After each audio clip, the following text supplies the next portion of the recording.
Hi, Board Game Man here with another episode. Today's episode is going to be a card game from 1983 from Milton Bradley. I pity the fool that's going to win this game. Mr. T! Yeah! B.A. Baracus. Let's head on over to the gamer's table and I'll show you how to play.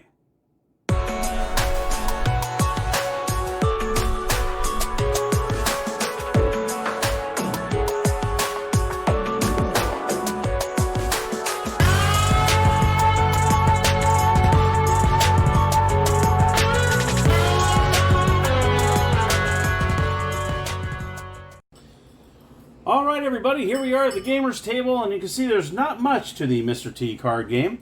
You have this board here, it's just a piece of cardboard, and it has players 1, 2, 3, and 4, and you're obviously, whatever player number you are, you're going to sit right in front of that. This is going to be your pile area that you set your cards on. Here is the instruction booklet that comes with it, and you can see it's just a quick little easy fold out. No big deal, there you go. And you have the Mr. T cards. Let me go ahead and show you what the different characters that are on here. We've got, let me show it this way, that way we can get it right side up here. We got Kim, and we have Jeff, we've got Robin, and we've got Dozer, and we've got Woody. There's Woody right there. And we also have the Bus, and then finally we have Mr. T himself. Alright. Now the object of the game is you're trying to pick up the most cards, and whoever has the most cards at the end of the game wins. So this is what happens. So what you're going to do is you're going to go ahead and shuffle these up. Shuffle up the cards, blah, blah, blah, blah. There we go. And you're going to divvy them out to the players that are here. So we're going to go ahead and say this is a 4-player game. So let me go ahead and do that right now. Okay, there we go. So now what you're going to do is you're going to take all the cards and you're going to divvy them out between all the players. And that's what I just did. And what you're going to do is each player is going to take the top 3 cards out of their stack and now and keep them private. So you're going to take, this player's going to take the top 3, he's going to take a look at them, put them aside. This player's going to do that, this player's going to do that, and this player does that. So what they're going to do is they're going to take the top 3. Those are the only 3 you're allowed to look at in your stack. So you go 1, 2, 3. And then player 4 takes the top 3 and looks at their cards, and that's it. Now, what you're doing here is you're trying to match cards with other players. So let's just say all 4 players at the same time, which obviously I can't do because I'm all by myself here, is they're going to go ahead and take the top card from their decks. This is the preliminary round.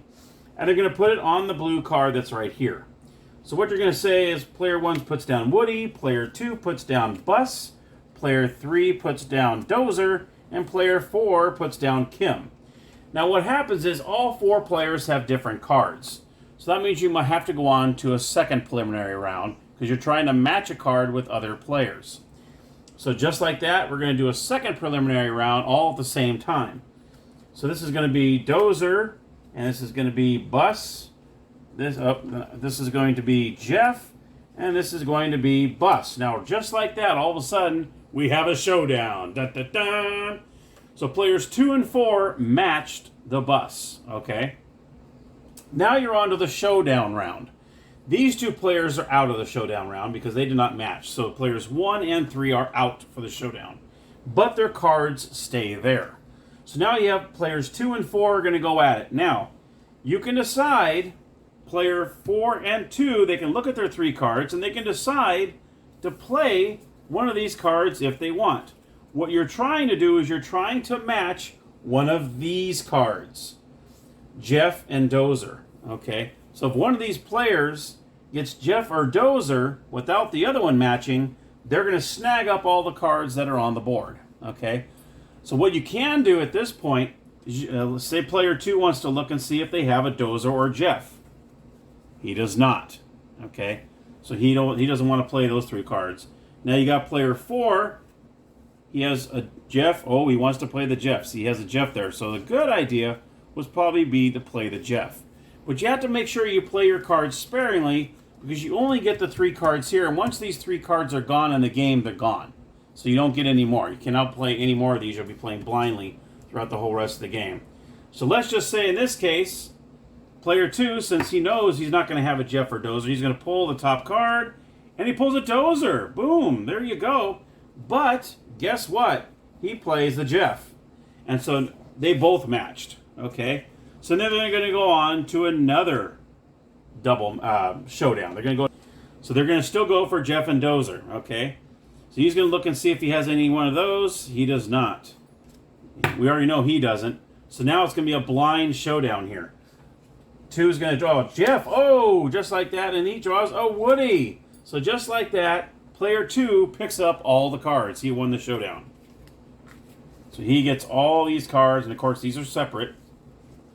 So you're going to put those right in front of him. And he gets all those cards, okay? And then you'll do another preliminary round. Now, when it comes to the Mr. T card, the Mr. T card is pretty much just any ordinary card that's in the deck. But the only time that the Mr. T is the most powerful is in the preliminary round when no one matches and one player has the Mr. T. So say, for instance, I'll go ahead and use this because I know he has one. Say this player puts out a Jeff, this player puts out a Dozer, and this player puts out a Robin, and he puts out a Mr. T. He's automatically going to win these cards because Mr. T trumps all of these. And that's the only time that Mr. T is the most powerful, is in the preliminary round. What he would do is he would take these 4 cards and put them in his deck. That is the only time, like I said, he's the most powerful. If you go into a showdown round, you just have to match a Mr. T card. So he doesn't have any other power except for in the preliminary round. Which you would think he'd probably have a little more power in the game, but unfortunately, since he is the face of the game, but it is what it is. And that's how you would do that. So we'll just do one more round. I think you pretty much get the gist of it here. But usually it's all players at the same time. So it's just, for me, I'm not able to do that. So player 1 would go Mr. T. Player 2 would be Woody. Player 3 would be Robin. And player 4 would be Kim. He would actually win. This player would actually win because Mr. T trumps all these. So he would win all these cards and place them over here. Player 1 goes Kim, then we have Woody, and then we have Kim, and then we have Dozer. So obviously these two will go at it because now they're in the showdown, and now they're going to try to match Woody or Dozer. Now these players are going to look at their cards and say, oh, I got a Dozer. That's a good one. And then player 3 is going to look at their 3 cards and say, oh, he has a Dozer as well. So that's a good thing too. So guess what? They'll probably do the same thing. They'll probably go, ha-ha! And just like that, they both do a Dozer. And they have to do another show-off round. So now, they're going to see if they still have a... I've actually got to put this to the side here. That way we know what they're going for. So Woody or Dozer. Okay, see, he has a Jeff, so that's not going to work. This player has 2. He has a Jeff or a Robin. That's not going to work for him either. So they're going to do a showdown. And it's going to go Robin, no, and Bus. There is no, so they're going to go again. Kim, no. Is it Robin or Dozer? No. They got to play again. Robin. And Mr. T, no. Then you got Bus and Robin, no. Oh my gosh. Is it Woody? There he goes. Woody and Mr. T. So that means Woody, this player here, matches that. He gets all of these cards, this player here. And just like that, he's looking pretty darn good right there. And that's pretty much how you play the game. Until all the cards, whoever has the most cards at the end of all the rounds, wins the game. Now let me go ahead and explain a 2-player game. Because you're probably wondering, well, if it's a 2-player game, because it is a 2 to 4 player game, how do you play it? If there are only 2 players in the game, it's played differently. One player becomes player 1 and sits in the player 1 position and plays cards on number 1 and 2. The other player becomes player 3 and he plays cards on numbers 3 and 4. So the player 1 would take the top card from his or her draw pile and places it face up on card space number 2, and player 3 would put their top card on number 4. The game is played the same as a 2-player showdown. Both players in the showdown take either the top card from the draw pile or their hand and place it face up at the same time. So that's pretty much how you play it. You'll actually put your face up cards in these 2 positions, and then you go at it trying to match these 2 cards. And that, my friends, is the Mr. T card game. I pity the fool.